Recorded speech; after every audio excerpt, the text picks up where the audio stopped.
All right, it's that time again. Another look at what's new for City Skylines 2, public and cargo transportation. I love making these first looks and first impression videos. I get very excited every time I see the same footage over and over again. And the developers of City Skylines 2 have dropped yet another one, a little featurette showcasing more of this gorgeous city and all the things that we can build, as well as all the things related to mass transit and cargo transportation.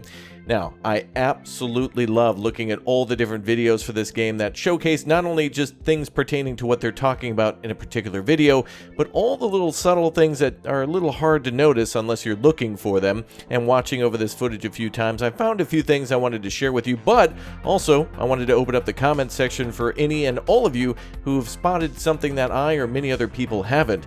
Well, one thing that's for sure in this game is that just by looking at this trailer and a few of the things that they mentioned during it as well, confirms that a lot of City Skylines 2 mass transit systems will be about the same, but they'll just be redone. In other words, it'll be the same old of transporting people from point A to point B via bus, and then transportation that helps them to get other places, like for example hubs where a train connects to a bus station, that type of thing, and can transport people all around. Looks like there might be hubs returning, although hard to see some of those buildings connecting directly. It might be a feature that could be upgraded in the future, like for example the power plants that can get an additional boiler or generator attached to them.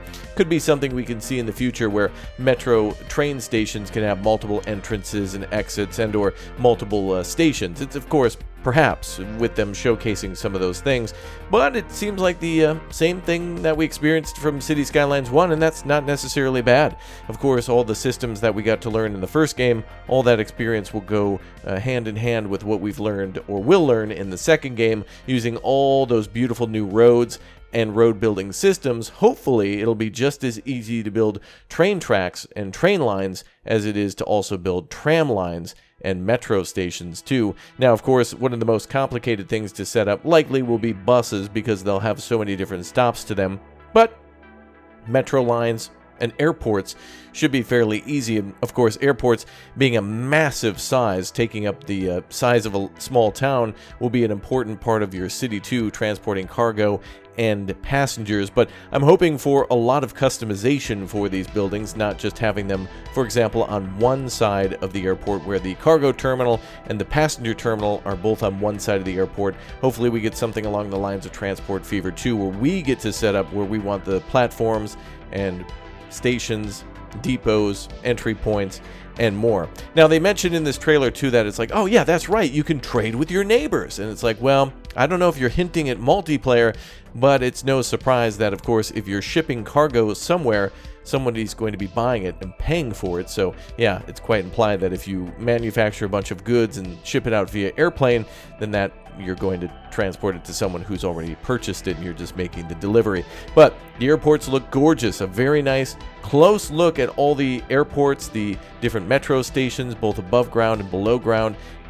Some of the train stations, some of them looking to be more cargo stations, and train passenger stations a little hard to see in this trailer, but a very good way to see everything. Well done with the UI kind of making things more simple to see. Again, similar to Transport Fever, where you can click and sort by type of vehicle and then see the different lines through the town, and that seems to be a little bit more of a simple setup. And of course, the passenger ferry service looks to be functional too, although they don't really showcase it too much here. I certainly want to see vehicle ferries and passenger ferries too, to transport people to islands or across rivers or whatnot. But certainly a beautiful looking city, and I still love looking at it time and time again. All right, let's watch the trailer and I'll comment more in just a moment. Transport networks set the rhythm of life in your city. As they move people and cargo, they can create harmony and discord. This finely tuned orchestra of ships, vehicles, planes, and trains is yours to conduct. To create a thriving metropolis, maintain a steady beat to keep your city in motion. You build a city from scratch in City Skylines 2. No public transport, no tracks, no runways. Creating these and other transportation networks is a crucial first step. After that, improving and integrating them paves the way for expansion. When you establish your city, citizens can take the bus or a taxi to get where they're going. These are the first transport options you'll unlock. They're reliable, cheap, and easy to route here, there, and everywhere. Traffic conditions are their Achilles heel. It's no big deal in a new metropolis, but it is for a growing city. That's when you'll level up your public transport. Think trains, trams, and subways. Each one has pros and cons. They're all expensive to build and complicated, requiring depots, tracks, and stops where passengers can buy tickets and get on and off. That means they can't offer the far-reaching service of a bus line or the door-to-door service of a taxi. On the other hand, they're more efficient, not least because they carry more people and cargo and reduce road congestion. Let's start with subways. They're fast, high capacity, and they take up very little room when they're underground. If they operate above ground, you can run them on elevated tracks so they don't get tangled up with road traffic. Trams. They're more flexible than trains, so you can more easily add lines to service new and expanded neighborhoods. Build tram tracks on existing roads, or run them on dedicated tracks if that's the best way to keep the hustle and bustle dialed up. Trains carry loads of people too, and not just suburbanites. They can bring visitors from outside your city in large numbers. Trains play another critical role as cargo transport. Build a cargo train terminal, and you build a hub where businesses can receive, ship, and store incoming and outgoing goods. Water transportation is another option for passenger travel and moving cargo. It's another high-capacity network, though water transport's real potential lies in imports and exports. You see, cargo ships might be slower than trains, but these bad boys can carry 1,000 tons of stuff to and from your city. Yeah, that's right. You can trade with other cities. So you'll need somewhere to house all the goods and resources coming and going. Easy. Like cargo train terminals, cargo harbors double as cargo storage facilities. Like all of the other networks, air transportation has drawbacks. Planes carry fewer passengers and less cargo than ships and trains. Airports are also astronomically expensive and have the footprint of a small town. However, air transport has a pretty irresistible advantage: speed. Plus, planes won't add to road congestion, they don't follow a rigid track, and they make outside connections incredibly easy. The transport mix in your city will become complex and intricate. Use the transportation overview to review passenger and cargo transportation networks separately. Filter again by transport type to see high-level details about individual lines and toggle them on or off. Use the transportation info view to understand the impact of your networks. Plan and manage transportation networks carefully to find the right tempo for the movement of people and cargo. Conduct it perfectly, and every citizen, trader, and tourist will march your city toward greatness.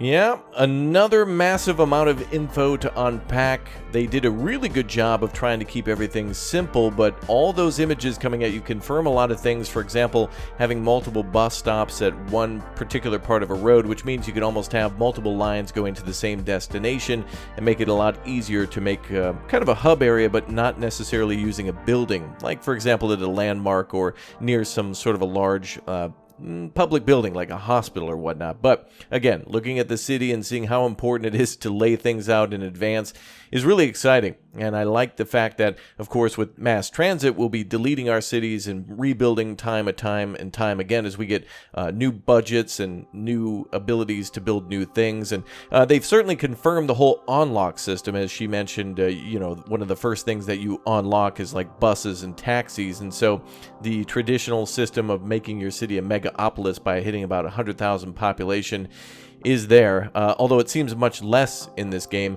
And another concern too that I had during the watching of this with all of you was that there wasn't really a lot of traffic on the roads. Some of these shots show a lot of cars on the side of the road, and then others are relatively empty. Now, there could be many options to remove traffic for screenshots, or this could just be an earlier beta build where a lot of the vehicles just were not functioning and everything was kind of based on numbers, and so you could read it in a heat map instead of visually. But I think we should take a lot of these things with a grain of salt. Anything that's missing or that we hope to see here could definitely be in the alpha version, so or rather release version. And so everything that we see here, at least so far, looks great. The buildings, the trees, and I still want to see how seasonal transitions will affect all of these things like mass transit. For example, will planes be able to come in as frequently during rainy seasons or snowy seasons? Will our airports have to actually clear snow, and or will buses be delayed by roads not being plowed? Obviously, in City Skylines 1, if you had a flood in the city, or if you had kind of a slow maintenance or road crew clearing the snow, it could slow down the whole city. So it's certainly something to consider. I love seeing a lot of these buildings being placed. I love the panning shots too of looking at how they appear. And another thing to take away too is that it does appear that some of the buildings like the train station and cargo stations might have both an American and a European theme. So if you're trying to build in one or the other, or if you don't really care and want to just build a bus station that looks different at each location that you can, it does look like the themes may apply to these buildings, as they're not only more than likely going to be a depot where buses can go to be repaired and for the crew to drop off the bus for cleaning and washing and things of that nature, but also they could be a station for passengers to go to. And it'll be interesting to see the American and the European styles getting different functions too, not just a function but a form and appearances of our terminals, like for example from the first DLC now, or from the previous games DLC for airports. And I hope to see many different styles and options to plop air traffic control towers where we want, and it would be great to be able to build junctions and actually do more IRL or realistic filtering for trains and do things as you would in Transport Fever. If City Skylines 2 is able to do that, then this would be mind-bogglingly crazy. I mean, we're all excited for this game, but being able to have all the other games that we love, which if you haven't played Transport Fever before, and especially Transport Fever 2, you certainly should, to see some of those things.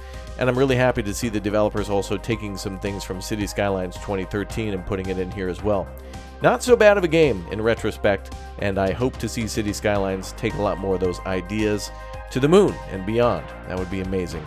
All right, well, let me know your thoughts on the game with the comment section down below. What do you like? What don't you like? What do you want to see next? And what are your overall thoughts and opinions on City Skylines? I hope to see you all soon. Thanks for subscribing.